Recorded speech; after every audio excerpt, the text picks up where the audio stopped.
Hello everyone and welcome to coverage of Grand Prix Xai-Xai for the MSEM format. I'm Caillou, and today we're going to be watching the round 5 match between Bergland and Elmikkino. Both players are 3-1, so this is a win and in for the top cut. Bergland is on black-red, and I believe might also be green. Yeah, black-red-green Aristocrats. It's modeled after the type of deck that MacGuffin has been running out for several GPs, and I think has won at least one, maybe two GPs with the list. It's a powerful, straightforward, aggressive Aristocrats list that also has some combo kill lines with Imp Den Mother, plus a recurring creature, and some way to generate mana. Meanwhile, Elmikkino is playing out Grixis Garth. It's kind of been a favored deck for a while. I believe Dodger won 2 GPs ago with it, and it's been performing quite well since. It packs a bunch of cheap interaction, ways to gas back up after milling a bunch of cards. It plays a lot like Grixis Death's Shadow in Canon Modern. So far, Bergland has dropped a turn 1 Tide Hollow Lich, turn 2 Sidraxis Trepanator, turn 2 also played a Stolen Secrets and grabbed the titular Garth. Stolen Secrets, normally it's a little bit of a die roll, even with open deck lists, but here, since Garth is switched into the opening hand, thanks to First Mate, was a pretty easy call. And now we're moving into Elmikkino's second turn after a turn 1 Mystery of the Crashed Craft, another one of the very strong threats for these kind of spell-slingery Grixis Garth decks. Looking at Bergland's list again, it looks like they're actually only black-red. It looks like they might have just copied the mana base from MacGuffin, or the list just has Grim Bastions in there as like extra fetches for black-red lands. It's mostly mono-black except for Autumnal Watch, one of the powerful sack outlets, as well as Deathpit's Hawker, which is a Blood Artist on 2. So Elm is going to Scorch the Sidraxis Trepanator, marks Sorcery on Mystery of the Crashed Craft, so gets it one step closer to flipping. Won't be able to flip it until next turn, though, and actually not even next turn because it doesn't have pressure online for Gaze Deeper. So, yeah, not having pressure online makes both Gaze Deeper and Nightmares Unseen a lot worse. You usually have a bunch of cantrips, like Monkey Shines, that can help you get through there a lot quicker. Oh, and getting another piece of hand attack is kind of just gravy for Bergland, because knows Elm's hand. Is it actually potentially worse to cast a Stolen Secrets right here? Because they'll put them one... Yeah, okay, he's going to play the Imp Den Mother. I was thinking... Because casting Stolen Secrets, you get to take a Gaze Deeper, but that puts them one card more in grave. And for now, they can't cast anything until Elm loses the Goblin from one of the Crash Crafts, trading it with the Tide Hollow Lich, but top decks another one immediately. And as the only card available, makes sense to just run it out. You get the Goblin to stop Bergland from just having free Pokins with the Imp Den Mother.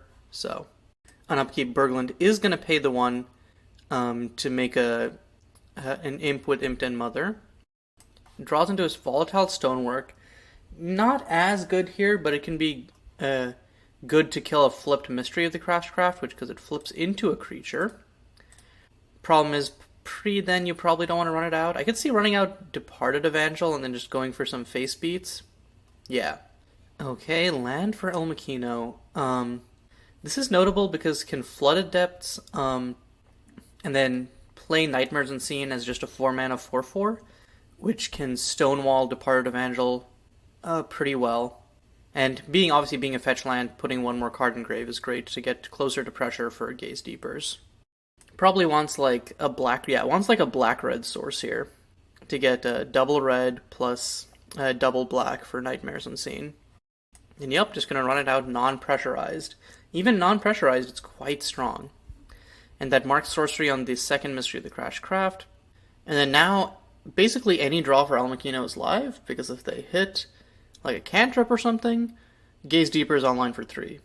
If they hit a land, then Gaze Deeper is online for 5, immediately flips both of the Mystery of the Crashed Craft. Of course, one of them dies because the backside is legendary, but still, that just really gets the ball rolling for Elm. So now Bergland drops a Volatile Stonework, naming Elmikkino's Horror, immediately sacks it to Imp Den Mother, just to insta-kill the Nightmares Unseen. And now can swing in with both the Imp and Departed Evangel here. Yeah, still doesn't really want to use the Stolen Secrets because that puts Elm up to 6 cards in grave, and at that point, a single fetch land turns on the other. Okay, so because a creature died this turn, can cast Departed Evangel.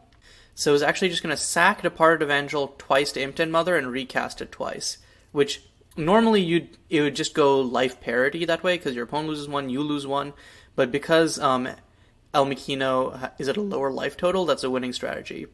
And then Elm does hit top deck Monkey Shines. This will pretty definitively turn on pressure unless Elm chooses not to put something in grave.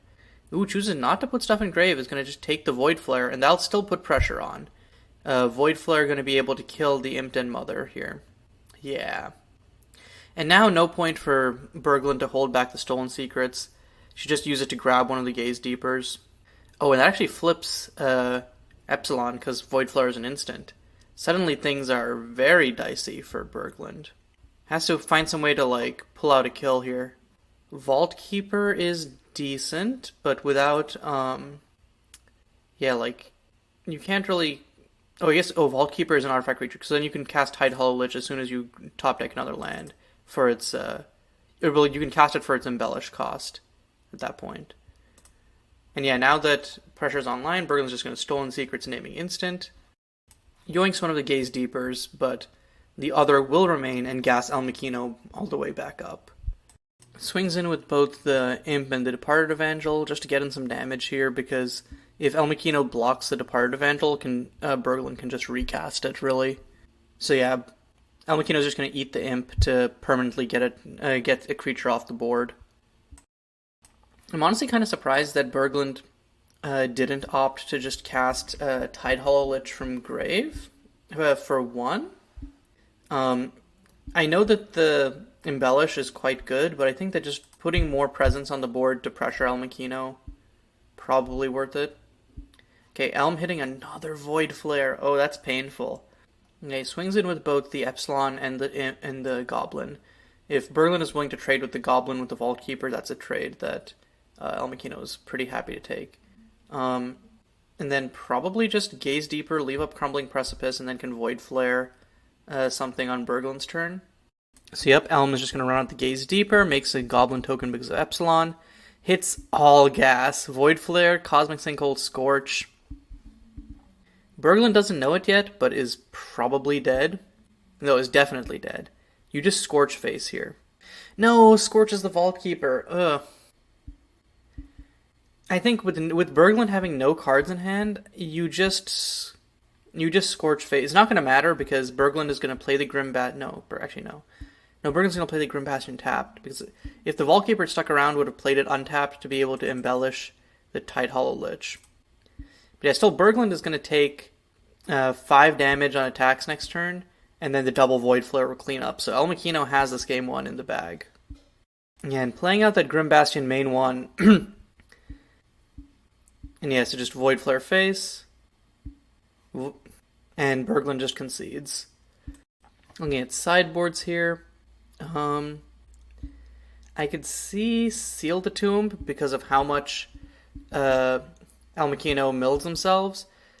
Corpse Bed is also good. Both of these help keep Elmikkino off pressure, which is one of the scarier parts of the deck. I could also see Duress being good, just to rip apart things. I'm not sure if you want Removal more or Duresses more. I feel like you want Duresses more, especially on the play. But definitely want the Seal the Tomb and the Corpse Beds, in my estimation. Just for more Grave Hate. On Elmikkino's end, probably want the Chaldron's Rages just to be able to pick up extra ones. Selvar's Defiance is not really for this matchup. Corrupted Memory, not really as well. Like, maybe enter Mephisto's Gate if Elm wants more removal. But I think that the Rogar's Frenzy plus Scorch should clean up against this low toughness Aristocrats creature pile. Okay, getting into game 2, it looks like Bergland did bring in the Corpse Beds and the Duress. Meanwhile, Elm is probably pretty happy with this hand. Turn 1 Mystery of the Crashcraft into turn 2, immediately flip it with Void Flare plus Wheat from Chaff, or Scorch plus Void Flare. Pretty good. Of course, if Bergland keeps this... Oh no. Yeah, actually it's okay, so yeah. I thought Elmikkino mulled. But yeah, with Bergland keeping this, turn 1 duress coming down, you're going to rip the Mystery of the Crashcraft, and then this hand becomes a lot worse. So yep, Mystery of the Crashcraft is the grab. Now Elm probably goes turn 1 Wheat from Chaff. Turn 1 Wayfarer's Shrine, Island, Wheat from Chaff. The problem with Wayfarer's Shrine turn 1 is that it doesn't give you access to Scorch plus Void Flare, so you'd actually want to play Crumbling Precipice, but no, he's going to play the Flooded Morass tapped and then not do anything. Huh. That loss of tempo could come back to bite Elm. Of course, what's definitely hurting Bergland is taking damage from this Grimslums every time he casts a spell. So Corvid Heretic coming down. This is another one of the quote-unquote combo pieces that allows you to just, with Departed Evangel and Sack Outlet, just loop it, and it acts as a Blood Artist in those cases. So yeah, Elm is going to play the Wheat from Chaff. Ooh, drawing into Cosmic Sinkhole and Nightmares Unseen. God, kind of hard to decide what to keep here, honestly. Yeah, this is honestly a doozy. I think you can discard Garth for sure, and then I'm not sure what the other one is. The reason I say that is Garth has a big butt to stop some of these creatures, but you don't really want to put him on the offensive in this matchup. And I think that I was going to say that the removal spell is so much... I can see discarding Cosmic Sinkhole because of all of Bergland's stuff being super cheap. But I think the Scorch discard over Garth is puzzling to me. I guess the idea could be Garth is a removal spell, quote-unquote, because of being a blocker that also serves as a win con, but you have Nightmares Unseen. Though maybe the thing is Garth is staying in there because it can't be duressed, unlike Nightmares Unseen. Still, I'm pretty suspicious of that discard. And not keeping Cosmic Sinkhole might come back to bite Elmikkino here, because won't be able to counter this Egg of Avarice. Will be able to Void Flare the Corvid Heretic in response, though, so Bergland won't get to insta-activate the Egg here. Corpsewood's going to come down, probably exile... I don't know that it matters what's exiled, but you just exile 2, put Elmikkino a step away from the threshold. I think that exiling Wayfarer's Shrine and like Wheat from Chaff and keeping Void Flare and Scorch, stuff that you'd want to seal the tomb, though probably Mystery you want to seal the tomb more, but yeah, I think, unless there's like some flashback thing I'm forgetting, but I don't think there is. Okay, I'm going to crack the Magmatic Torrent, just going to play out Garth here, presumably. Yeah, just going to play the Garth and pass, and without the, I think the thing is, the thing is, Bergland plays Vault Keeper, plays Autumnal Watch, cracks Egg to find Volatile Stonework, sacrifices Volatile Stonework to Autumnal Watch, instantly kills Garth. And that's just how the cookie crumbles. Also, I didn't point out this earlier, but you can definitely see that Kratz has been a good archetype throughout time, given that we've seen 4 cards so far, I believe, that have champion promos. Autumnal Watch, Egg of Avarice, Vault Keeper, and Imp Den Mother last game. Ooh, eggs the Autumnal Watch. I think that's a mistake, actually. And finds Tide Hollow Lich. And then is going to Egg of Avarice again, Tide Hollow Lich, sacrifice the Tide Hollow Lich. Is there a line here I'm missing that's better than just killing the Garth? Finds another Vault Keeper. Yeah, I don't like this line as much as just kill Garth and stop Elm from putting a clock on you plus having card advantage. This seems real inadvised. Elm did bring in the Shaldron's Rage. Okay, Elm going to attack with Garth the Chimera. Anything good revealed off the top? And nope, is just going to hit in with Garth. And then is going to tap out for Nightmares Unseen? Yeah, I guess just get your clock on. Gets a 5/5. And yeah, I'm like, okay, Herald of Oblivion for Bergland, interesting. Pretty powerful threat in the same vein as Nightmares Unseen, just Herald takes you a little closer to the edge, especially versus with a deck with 12x burn spells, a little scary. I mean, if you're Bergland, I feel like you recast Tide Hollow Lich, sack it to Egg, you recast Tide Hollow Lich, find a Volatile Stonework, use it to kill Garth. Say he's going to cast a Vault Keeper, Tide Hollow Lich comes down, sacks it to Egg, Elmikkino loses 2, Bergland gains 2 off the Vault Keepers. Oh, finds a third Vault Keeper. Okay, so Bergland's just gonna go for drain, uh, drain Elm the heck out, essentially. So gonna egg Tidehull Lich again, find the fourth Vault Keeper, and then next turn get blown out by Shaldron's Rage. This is gonna be painful for Bergland. Okay, tap. So you should do this pre-blocks. You should play Shaldron's Rage pre-blocks, in my opinion, so that you can just get the damage in, and you also pump Garth. I can see attacking with Garth first, though, just to see what you hit off the top. But yeah, if Elm doesn't cast as pre-blocks, I think that's a really bad play. If Elm lets Bergland untap, that's an even worse play. So yeah, pre-blocks is just going to Shaldron's Rage. Does take a lot of damage here, though. So we'll take 1, 2, 3, 4, 5, 6. Yeah, so we'll take 6 damage from the Vault Keepers. So Elm will go to 5. We'll go to 5? Or do they see each other? How does this work? Yeah. Elm doesn't instantly die, right? Yeah, so it's 1, 2, 3, 4, 5. Oh wait, no, it's going to cast Rogar's Frenzy from the top off of Garth. Okay, if they see each other, then Elm takes 9, which still isn't lethal. Am I missing something? Elm just conceded there. I need to talk to them about that in chat. Okay, I can't math, so Elmikkino does take 12 there. But yeah, that was pretty... that was a weird way for that to end. Yeah, okay. I'm not gonna lie, I definitely would have missed that. I would have died there, so I don't blame Elm at all. But if that's a thing that stops Elm from making the top cut, definitely going to be beating himself up over that. So we're going to a game 3.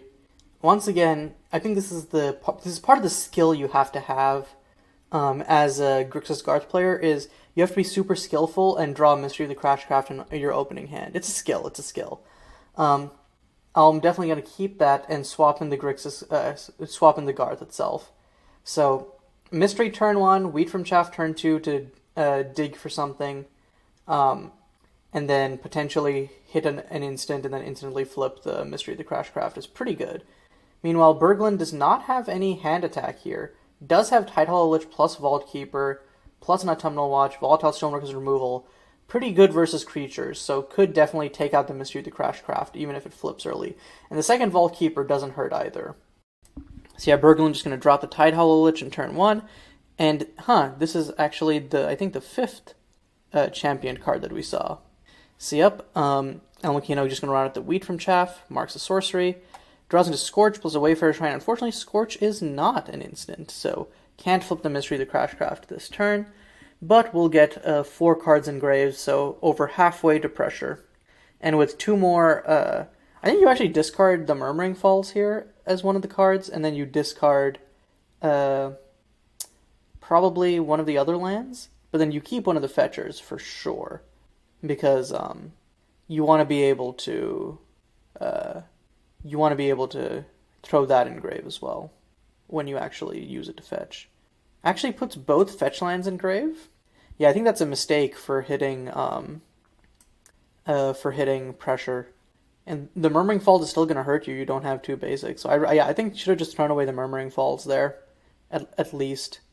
Okay, Bergland hitting some more lands, which isn't the worst, but I think 4 is kind of where you want to cap out at. Okay, going to swing in with a Tidehull Lich. Main 2, double Vault Keeper, pass. Yep, double Vault Keeper pass. Fair enough. And the next turn, untaps, has Crumbling Precipice, Autumnal Watch, and then drain Elmikkino for 4 off the Tidehull Lich recasts. So Elm is going to cast the Rogar's Frenzy, has learned the lesson from last time. Vault Keeper dying. Elm takes another damage, but still has Frostfire Geysers. Oh yeah, and that actually flips Epsilon, which is huge. And then Scorch to kill the other Vault Keeper. Yup. And now can swing in for 4 with Epsilon plus the Goblin. Definitely puts Bergland on the back foot somewhat, but I mean, Autumnal Watch, Volatile Stonework, kill Epsilon, still keeps you in this game. And an Imp Mother top deck actually doesn't hurt either, because now you just, I think you Imp Mother plus Watch, or Imp Mother plus Stonework instead. He does play the Volatile Stonework, and by using the Crumbling Precipice for it signals that is not going to play the Autumnal Watch, is going to play the Imp Mother in fact. Swings in with the Volatile Stonework and the Tidehull Lich. Elm is going to trade the untapped Alien Goblin with the Tide Hollow Lich. And then main 2, Impton Mother, going to sack the Volatile Stonework. Yep. And eats Epsilon. The unfortunate thing is that perfectly puts Elmikkino at pressure. Oh, and a top deck Mystery of the Crashcraft. Unfortunately, does not have the lands to really use this. I feel like you gaze deeper first, and then try to hit a land and then play Mystery of the Crashcraft. That's my intuition, at least. Cracks the Clue first. Okay, that's wild. So, and is going to play Mystery of the Crashcraft this turn. Reason being, drawing the Wheat from Chaff means that as long as you hit a blue land next turn, you can flip Mystery into Epsilon again. On upkeep, Bergland is going to make an Imp, and with the top deck Departed Evangel has the potential for damage loops, especially with Elmikkino at 12. The Imp does not have haste, so Bergland can't attack with it this turn. Yep, it looks like Elmikkino reminded Bergland about that. Okay, main 2, it looks like sacks the Imp to Autumnal Watch, and then casts a Tide Hollow Lich from the top of the library, then plays the Grim Bastion from hand, is empty-handed but has a pretty good board and can do Evangel Loop starting next turn. Though actually no, Bergland is now at 12 because of the Grim Bastion, so can't actually Evangel Loop. I'm gonna gaze deeper here. Draws into Portal Fracture, Nightmares Unseen, Wheat from Chaff. Nightmares Unseen is usually gas, but having to cast it for 5 here, probably not the move. I suspect that the move is playing, Flooded Morass enters tapped. This is why you should have kept the Wayfarer Shrine, Elm, instead of the Murmuring Falls. Now, yeah, actually, the only play that flips Mystery this turn is play Crumbling Precipice, cast Nightmares Unseen, you take 6 and go down to 5. And then you just die next turn? And then you just die next turn to Evangel Loops. It looks like Elm is doing it anyways, might not see it on board. So yeah, Nightmares Unseen coming down, gets the 8/8, but it's not going to matter. So you sack Depart Evangel, recast it. Sack Depart Evangel, recast it. Sack Depart Evangel, recast it. And that's game. Elmikkino even saying in chat, I killed myself 2 games in a row. Oh no. I mean, everything was looking pretty good for Elm, but then those land choices, tricky earlier in the game, came back to bite. Yeah, and Elmikkino officially concedes, and with that, Bergland, in a close set, goes 4-1 in the Swiss rounds and has made the cut to top X and could add another shiny champion frame to the deck. But yeah, until next time when we actually cast the top 8 matches, this is going to be Caillou signing off.